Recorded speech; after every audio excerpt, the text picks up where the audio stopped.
Hi, Sean. I'm responding to your question on how should governing bodies respond to humanitarian interventions when there stands to be a conflict of interest. This question is important as many nations could use humanitarian intervention as a justification to relitigate other conflicts. For example, the Syrian government justifies its war against civilians and dissidents by saying they are preventing Islamic terrorists from abusing civilians. However, they themselves resort to terrorism and oppression and are just as guilty of human rights violations. I feel that the best way to ensure that conflicts of interest are dealt with is by relying on overwhelming international support before embarking on a humanitarian intervention.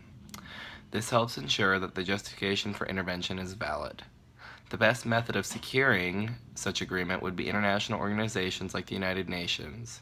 But as institutional roadblocks like Security Council vetoes hobble this organization, a new mechanism for approving intervention must be formed.